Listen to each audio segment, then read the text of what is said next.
MSME தான் அதிகமான பேருக்கு வேலை வாய்ப்பு கிடைக்கும். அதில் இந்தியா முழுவதும் 5.5 லட்சம் கோடி இன்றைக்கு MSME இருக்குது. தமிழகத்தில் 40 லட்சம் தான் MSME இருப்பதாகவும், இதனால் தொழில் குறைந்திருக்குது, வேலைவாய்ப்பு குறைந்திருப்பதாகவும் சுட்டி காட்டியிருக்கிறாங்க. இன்றைக்கு நமக்கு வர வேண்டிய தொழிற்சாலைகள்லாம் அண்டை மாநிலத்தில் சென்று கொண்டிருக்கின்றது.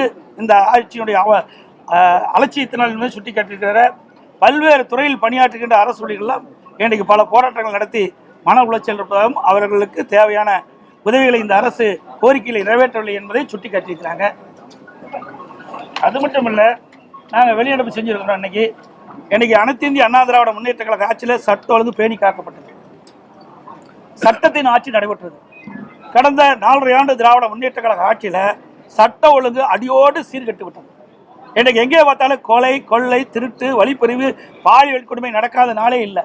அன்றாட செய்தி இந்த செய்தி தான் வெளியிட்டு எல்லா தொலைக்காட்சியிலையும் பத்திரிகையிலையும் பார்த்தீங்கன்னா இந்த கொலை நிலவரத்தை பற்றி தான் இன்றைக்கு தெரிவிக்கப்பட்டிருக்கிறது. அந்த அளவுக்கு ஒரு மோசமான சூழ்நிலை தமிழகத்தில் ஏற்பட்டிருக்கிறது. இன்றைக்கு தமிழ்நாடு போதைப் பொருள் நிறைந்த மாநிலமாக உருவாகிவிட்டது. இந்த போதைப் பொருளை தடுக்க வேண்டும் என்று பலமுறை இந்த அரசை வலியுறுத்தியும் இந்த அரசு செவிசாய்க்காமல் இதற்கு உரிய நடவடிக்கை எடுக்காத காரணத்தினால இன்றைய தினம் தமிழகத்தில் மாணவர்கள், இளைஞர்கள், பொதுமக்கள் போதைக்கு அடிமையாகி கடும் குற்றச்செயலில் ஈடுபட்ட சூழ்நிலை ஏற்பட்டிருக்குது. இப்படிப்பட்ட மோசமான ஆட்சி அகற்றப்பட வேண்டும். இந்த ஆட்சி ஸ்டாலின் தலைமையில் ஆட்சி ராஜினாமா செய்ய வேண்டும் என்று வலியுறுத்தி நாங்கள் வெளியெடுப்பு செஞ்சோம். இந்த ஆளுநர் இன்னைக்கு வெளியேறின பிறகு முதலமைச்சர் பேசும்பொழுது இந்த ஆண்டுடைய முதல் கூட்டத்தொடர் வந்து ஆளுநர் உரையுடன் தான் தொடங்குகின்ற விதி இருக்கு. அதை மாற்றுவதற்கான ஒரு நடவடிக்கைகளை திமுக மேற்கொள்ளும்.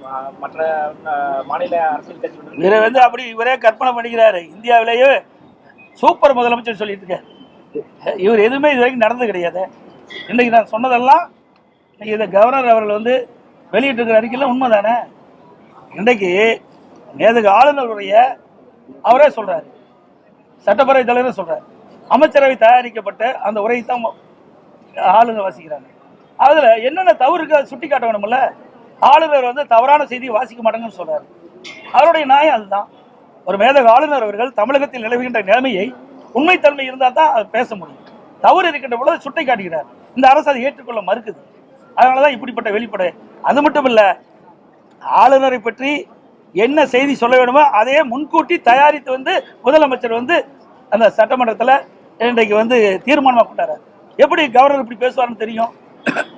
ஆக திட்டமிட்டு இந்த அரசாங்கம் கவர்னர் மீது ஒரு தவறான எண்ணத்தை உருவாக்க வேண்டும் என்ற அடிப்படையில் தான் இன்றைக்கு முதலமைச்சர் அவர்கள் ஒரு அறிக்கையை தயார் பண்ணி தீர்மானமாக கொண்டு சட்டமன்றத்தில் வாசித்தார்.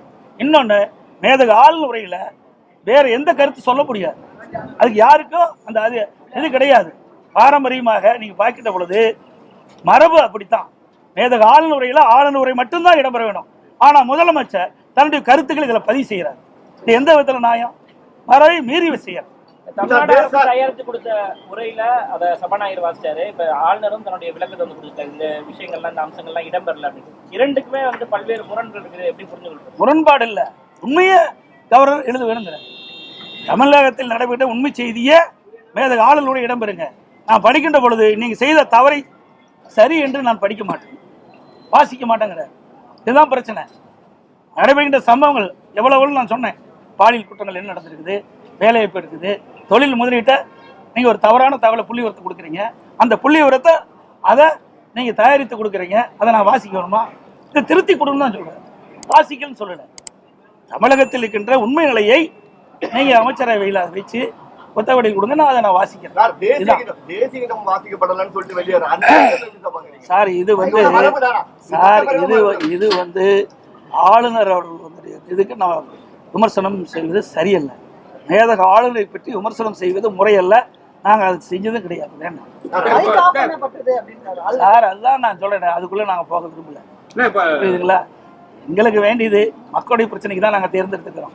மக்களுடைய பிரச்சனை பேசுறதுக்கு தான் வந்திருக்கிறோம். நீங்களும் மக்களுடைய பிரச்சனை கேளுங்க, நான் பதில் சொல்றேன். தேவையில்லாத பிரச்சனையை உருவாக்கி டைவர்ட் பண்ணாதீங்க. ஏன்னா மக்களுக்கு என்ன செய்தி போய் சேரணுமோ அது உண்மையான செய்தி போய் சேரணும்.